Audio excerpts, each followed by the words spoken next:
Light බිල එන්නම වැඩි වෙනවා නේද? වැඩි වෙන ලයිට් බිලෙන් 50%ක්ම අඩු කරගන්න විදිහ මම අද ඔයාලට කියලා දෙන්නම්. ඉතින් මම කියන්න යන්නේ ලයිට් නිවන්න නැත්තම් දරලිපේ උයන්න වගේ ප්‍රාථමික දේවල් නම් නෙමෙයි. ඉතින් මම අද කතා කරන්න යන්නේ ඊටමත් ප්‍රායෝගික සහ මම අත්හදා බලලා සාර්ථක වුණ ක්‍රම කීපයක් ගැන. ඉතින් මේ වීඩියෝ එක ඉවර වෙනකල් අනිවාර්යෙන්ම බලන්න කියලා මම ඔයාලට මතක් කරනවා. මොකද මේ වීඩියෝ එක ඉවර වෙද්දී ඔයාලගේ ලයිට් බිල් අඩු කරගන්න පුළුවන් මෙච්චර ක්‍රම තියෙනවා නේද කියලා ඔයාලටම තේරෙයි. ඒ වගේම channel එකට අලුත් කෙනෙක් නම් subscribe කරගෙනම අපි වීඩියෝ එකට යමු. ඉතින් 2026 වෙනකොට විදුලි බිල ගොඩක් වැඩි වෙලා තියෙනවා. ඒ වගේම එදිනෙදා සාමාන්‍ය විදුලිය පරිභෝජනයත් ගොඩක් වෙලාවට අපිට අඩු කරන්න සිද්ධ වෙලා තියෙනවා. ඉතින් විදුලියත් අපිට අවශ්‍ය විදිහට පාවිච්චි කරලා අඩු විදුලි බිලක් පවත්වාගෙන යන්නේ කොහොමද කියලා අපි එකින් එක කතා කරමු. ඉතින් ගොඩක් වෙලාවට ඔයාලා හිතන්නේ නැති පොඩි දේවල් හින්දා ඔයාලට හිතාගන්න බැරි විදිහේ විදුලි නාස්තියක් සිද්ධ වෙනවා. ඉතින් මම මේ කියන දේවල් ටික කරලා ඔයාලට අනිවාර්යෙන්ම ලයිට් බිලෙන් දැනෙන ප්‍රමාණයක් අඩු කරගන්න පුළුවන්. ඉතින් මම මුලින්ම කියන්නම් විදුලි බල්බ කොහොමද හරියටම අඩු විදුලි පිරිවැයකින් පාවිච්චි කරන්න කියලා. ඔයාලා දන්නවා මේ වෙනකොට වෙළඳ පොලේ බල්බ් වර්ග කීපයක් තියෙනවා. කහ බල්බ් තියෙනවා, ඊළඟට CFL බල්බ් තියෙනවා, LED බල්බ් තියෙනවා. ඉතින් ගොඩක් වෙලාවට කහ බල්බ් වලට සෑහෙන විදුලියක් යනවා. ඒ වගේමයි ඒ වගේ ලබා ගන්න පුළුවන් එළියත් ගොඩක් අඩුයි. සාමාන්‍යයෙන් වොට් 100 වගේ බල්බ් එකකින් LED බල්බ් වලට සංසන්දනය කරලා බැලුවාම LED බල්බ් එක පොඩි වොට් ප්‍රමාණයකින් ගන්න පුළුවන් ආලෝකය ගන්න කහ බල්බ් එකකින් වොට් 100කවත් බල්බයක් පාවිච්චි කරන්න ඕනේ. ඒ වගේම CFL බල්බ් LED බල්බ් වෙළඳ පොළේ එන්න කලින් අපිට තිබුණ හොඳම විසඳුම තමයි CFL. ඒ වුණාට CFL බල්බ් වලටත් වඩා LED බල්බ් වලට ඉතා අඩු විදුලියක් යන විදිහට දැන් නිෂ්පාදනය කරලා තියෙනවා. ඒ වගේම තමයි සාපේක්ෂව බැලුවම LED බල්බ් එක සහ කහ බල්බ් එක කහ බල්බයක් කියලා මම හඳුන්වන්නේ පරණ දඟර බල්බ් එක කහ බල්බ් එකක් ගන්න වෙළඳ පොලේ තියෙන වටිනාකම ගොඩක් අඩු. ඒ කියන්නේ අපිට ගොඩක් අඩු මුදලකට ගන්න පුළුවන්. ඉතින් LED බල්බ් එක සාපේක්ෂව බැලුවම බල්බ් එකක් ගන්න යන වියදම වැඩි. හැබැයි දිගු කාලීනව වැය වෙන විදුලියත් එක්ක ගණනය කරලා බැලුවම හොඳම විසඳුම තමයි LED බල්බ් පාවිච්චි කරන එක. ඉතින් මූලික වියදම වැඩි වුණාට කල්පැවැත්ම සහ නඩත්තු අතින් බලද්දී LED බල්බ් තමයි හොඳම. මොකද LED බල්බ් එක පිච්චුනොත් නැවත රිපෙයාර් කරලා පාවිච්චි කරන්න පුළුවන්.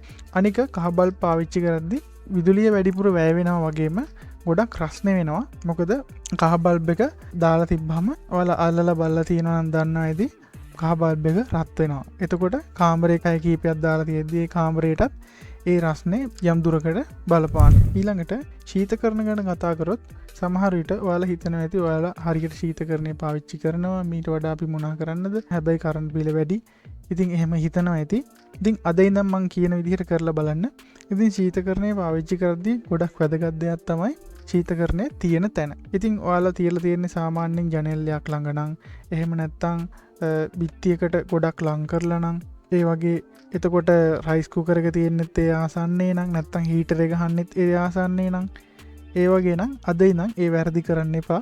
මොකද ඒකෙන් වෙන්නේ ශීතකරණයේ වටේ තියෙන උෂ්ණත්වය වැඩි නම් ඇතුලේ සීතල තියාගන්න යන විදුලි ප්‍රමාණයත් වැඩි වෙනවා. ඒ වගේම බිත්තිය සහ ශීතකරණය අතර තියෙන දුර ගොඩක් වැදගත්. මොකද ශීතකරණයෙන් පිට වෙන හීට් එක බිත්තිය අතර පරතරය අඩුයි නම් ඒ හරියම ගොඩක් රැඳෙනවා. එතකොට ශීතකරණය ඇතුලේ සිසිලස ස්ථාවරව පවත්වාගෙන යන්න වැඩි විදුලි ප්‍රමාණයක් වැය වෙනවා. අඩුම අඟල් 6කවත් බිත්තියේ ඉඳලා ශීතකරණයට පරතරයක් තියන්න හොඳින් වාතය පිට වෙන විදිහට. ඒ වගේම ශීතකරණයේ අරින වහන වාර ගණන අඩු කරන්න.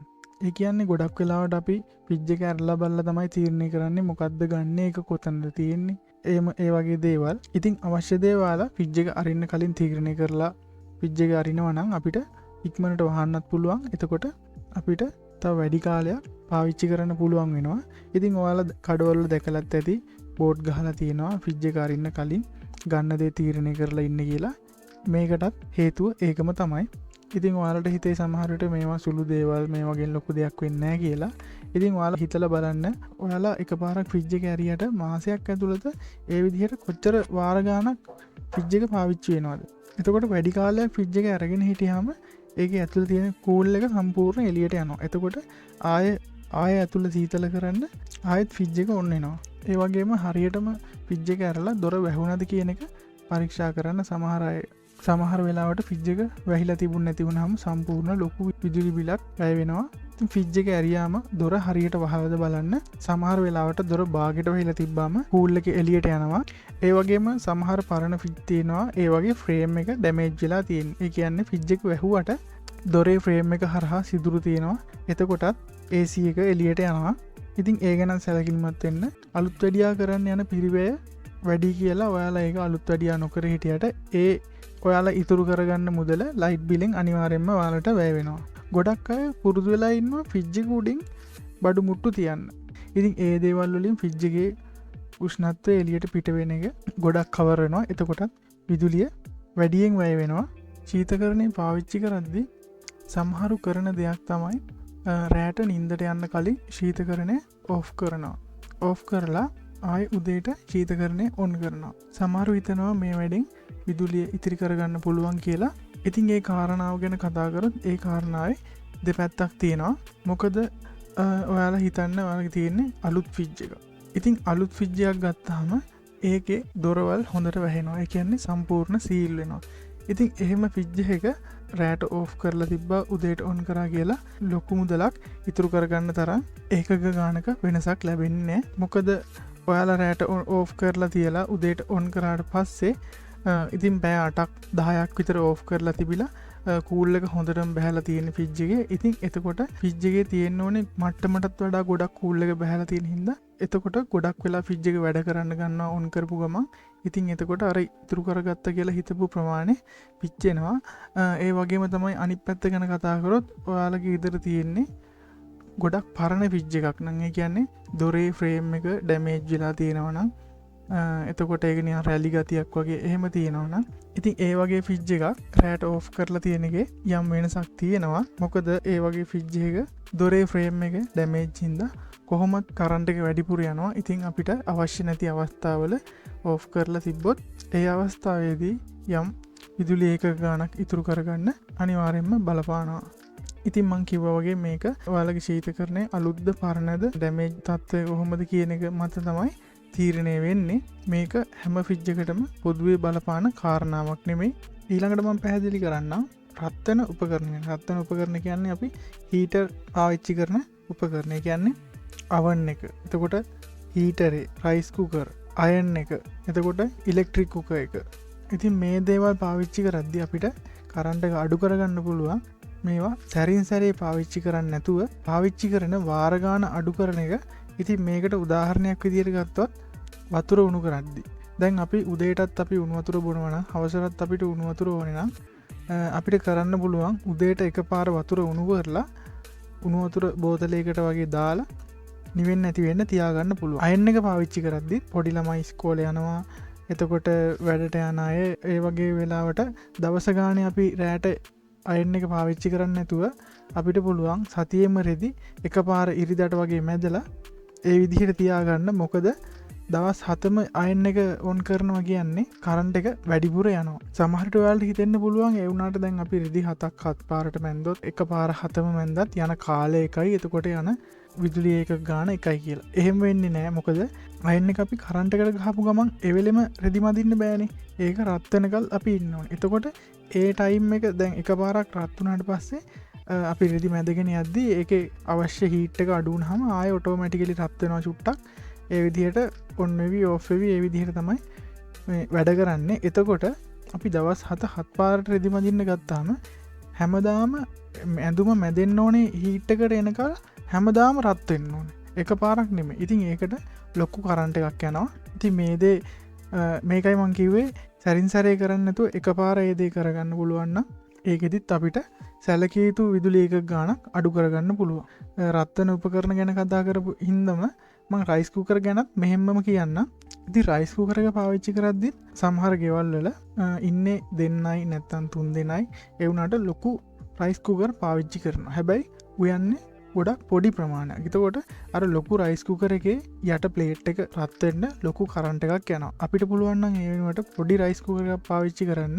එතකොට ඒකට යන කරන්ට් එකත් ගොඩක් අඩු වෙනවා. ඉතින් මේකට සමහර ගෙවල් වල පාවිච්චි කරන උපක්‍රමයක් තමයි රයිස් කුකර් දෙකක් පාවිච්චි කරන එක. ලොකු රයිස් කුකර් එකයි පොඩි එකයි. එතකොට ගොඩක් දෙනෙක් ඉන්න වෙලාවට අපිට වාසි ලොකු රයිස් කුකර් එකේ උයන එක පොඩි එකේ දෙපාරක් උයනට වඩා ඒ වගේම එක්කෙනෙක් දෙන්නෙක් වගේ ඉන්නවා නම් අපිට ලේසි පොඩි රයිස් කුකර් එකේ උයා ගන්න එක. ඉතින් ඒ වගේම තමයි ගොඩක් අය උණුවෙන් කන්න ඕන හින්දා කියලා කරන ලොකු වැරද්දක් තියෙනවා.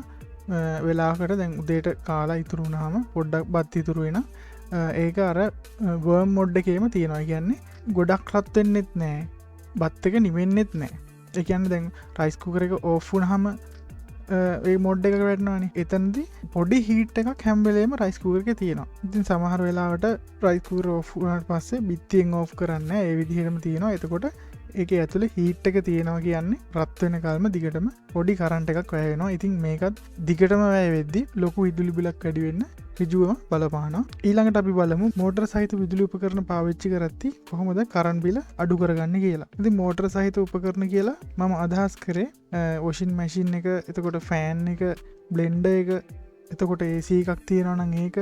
ඉතින් ඒ හැම එකකම මෝටර එකක් තියෙනවා. උදාහරණයක් විදිහට වොෂින් මැෂින් එකේ රෙදි හොදනවා නම් ඒකට ඇඳුමත් දෙකක් දාලා පොඩි ප්‍රමාණයක් හෝදනට වඩා මැෂින් එකේ දාන්න පුළුවන් උපරිම ධාරිතාවේ දාලා එක පාර හෝද ගන්නවන ඒකෙනුත් අපිට විදුලිය ඉතුරු කරගන්න පුළුවන්.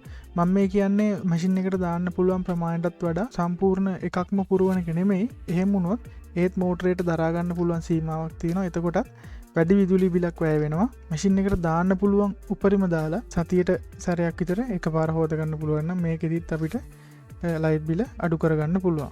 ඉතින් ඒ වගේම තමයි ෆෑන් පාවිච්චි කරද්දී ෆෑන් වර්ග කීපයක් තියෙනවා. ස්ටෑන්ඩ් ෆෑන් තියෙනවා, එතකොට සිවිලින් ෆෑන් තියෙනවා. ඉතින් ඔයාලා ඉන්න තැන සාලේ හෝ කාමරේ ඉන්නේ එක්කෙනයි නම් සිවිලින් ෆෑන් එකකට වඩා ලාභම දේ තමයි ස්ටෑන්ඩ් ෆෑන් එකක් නැත්තම් ටේබල් ෆෑන් එකක් පාවිච්චි කරන එක. මොකද සිවිලින් ෆෑන් එක හදලා තියෙන්නේ සම්පූර්ණ එක්ක කාමරේටම නැත්තම් මුළු සාලෙටම ඒ විදිහට උලඟ යන විදිහට. ඒ වගේම සිවිලින් ෆෑන් එකට යන කරන්ට් එකත් ස්ටෑන්ඩ් ෆෑන් වලට වඩා සාපේක්ෂව වැඩි. ඉතින් රැට නිින්දට යද්දී ෆෑන් පාවිච්චි කරනවා නම් ඔයාලට පුළුවන් ටයිමින් තියන්න. ඒ කියන්නේ ටික වෙලාවකින් ඔටෝමැටික් ඕෆ් වෙන්න ෆෑන් එකේ ටයිමින් තියලා ඉඳා ගන්න. එතකොට ටික වෙලාවක් යද්දී සාමාන්‍යයෙන් ඔයාලට අවශ්‍ය නම් පැය භාගයක් විතර තිබ්බම පැය භාගයක් යද්දී ෆෑන් එක ඉබේම ඕෆ් වෙනවා. නැත්තම් එළි වෙනකන් දාලා තියනවා කියන්නේ ඒකිනුත් ලොකු විදුලියක් වැය වෙනවා. ඊළඟට මං කියන්නම් ඔයාලා ගොඩක්ම හිතන්නේ නැති පැත්තක්. හැබැයි මේකෙන් සැලකිය යුතු මුදලක් ඔයාලගෙන් නිකරුණේ අපත යනවා. මේක ගොඩක් අය හිතන්නේ නැතිම පැත්තක්. ඉතින් හැමෝම පාවිච්චි කරනවා ෆෝන් චාර්ජර්, එතකොට Wi-Fi routers, එතකොට TV බලනවා. ඉතින් ඒ වෙලාවට ගොඩක් අය ෆෝන් එක චාර්ජ් එකට ගහලා ෆෝන් එක චාර්ජ් වුණාට පස්සේ කේබල් එකෙන් විතරක් ගලවනවා, බිත්තියෙන් ඕෆ් කරන්නේ.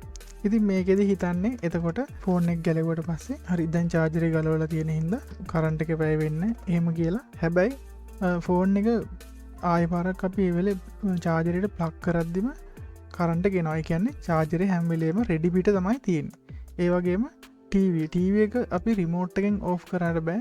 අනිවාර්යෙන්ම බිත්තියෙන් ඕෆ් කරන්න ඕනේ. මොකද TV එකත් අයිඩල් මෝඩ් එකේ තියෙද්දි විදුලිය වැය වෙනවා. ඒ වගේම තමයි Wi-Fi routers. එතකොට දැන් ගොඩක් ගෙවල් තියෙන ඩයලොග් TV, Pure TV ඒ වගේ මොඩම් එකට හැම වෙලේම කරන්ට් එක දීලා තමයි ගොඩක් ගෙවල් වල තියෙන්නේ. ඉතින් රිමෝට් එකෙන් ඔබපු ගමන් ඔන්න එන්න තමයි හදලා තියෙන්නේ. ඉතින් මේකටත් ඔයාලා හිතුවේ නැති වුණාට ඔයාලගෙන් මාසෙ ගානේ යම් මුදලක් අපරාධේ නිකන් නාස්ති වෙනවා. ඉතින් මේකට ඔයාලට පහසු ක්‍රමයක් තියෙනවා. ඔයාලට ගන්න පුළුවන් දැන් තියෙනවා වෙළඳ පොලේ එක එක මල්ටි ප්ලග් වර්ග. ඒ වගේ ප්ලග් එකෙන් ප්ලග් එකට වෙනම ස්විච් තියෙනවා. ඒ වගේ අපිට අවශ්‍ය ස්විච් එක විතරක් ඔන් කරලා ඉතිරි ටික ඔෆ් කරගන්න පුළුවන්. මම මේක ගැන කිව්වේ ගොඩක් ගෙවල් වල TV ස්ටෑන්ඩ් එකේම පිටිපස්සේ අපිට හැම වෙලේම ඕෆ් කරන්න අපහසු තැන්වල තමයි ස්විච් තියෙන්නේ. එතකොට ගොඩක් අය කම්මැලිකමට ඕෆ් කරන්නේ. ඉතින් ඒකට මල්ටියක් සම්බන්ධ කරලා අපිට ස්විච් එකෙන් ඔන් ඕෆ් කරන්න පහසු තැනක තියෙනවා නම් අපිට අවශ්‍ය ස්විච් එක විතරක් දාලා අවශ්‍ය විදුලි උපකරණය පාවිච්චි කරන්න පුළුවන්. ඉතින් චාර්ජර් එහෙම පාවිච්චි කරන්න නැති වෙලාවට ඒ ස්විච් එක විතරක් ඕෆ් කරලා තියන්න. ඒකෙන් අපිට ලේසි වෙනවා. ඉතින් මේ දේවල් හරියටම ඔයා කරොත් ඔයාට ඊළඟ මාසේ විදුලි බිලේ සැලකිය යුතු වෙනසක් දකින්න පුළුවන් වෙයි. ඒ වගේම ඔයාලා කරන්න ඕන තව දෙයක් තියෙනවා. ඉතින් මේ ගැන ඔයා විතරක් දැනුවත් වෙලා බෑ. ගෙදර ඉන්න අනිත් අයවත් දැනුවත් කරන්න. මොකද ගෙදර ඉන්න අනිත් අයගේ අතිනුත් මේ වැරදි සිද්ධ වෙන්න පුළුවන්. ඉතින් ගෙදර ඉන්න හැමෝම දැනුවත් නම් මේ වැඩේ කරන්න හරිම ලේසි වෙනවා. ඒ වගේම මේ ගැන දන්න ඇති තව මිතුරෙක්ට මේක දැනගන්න අනිවාර්යෙන්ම මේ වීඩියෝ ෂෙයා කරන්න කියලත් මතක් කරනවා. මං කියලා දීපු දේවල් වලින් ඔයාලත් මේ වෙද්දි කරන දේවල් මොනවාද? මේ ක්‍රමවලින් එක ක්‍රමයක් හරි ඔයාලා පාවිච්චි කරනවා නම් දැනටමත් පහලින් අනිවාර්යෙන් කමෙන්ට් කරන්න. සමහර විට මම කියා දීපු ක්‍රමවලට වඩා තවත් ක්‍රම තියෙන්න පුළුවන්. ඉතින් එහෙම ඔයාලා දන්න දේවල් තියෙනවා නම් ඒවත් තව කෙනෙක්ට බලන්න අනිවාර්යෙන්ම පහලින් කමෙන්ට් එකක් දාන්න. ඉතින් මේ වීඩියෝ එක බලන ඔයා පහල තියෙන කමෙන්ට් බලලා තවත් නොදන්න දෙයක් ඉගෙන ගන්න කියලාත් මතක් කරනවා.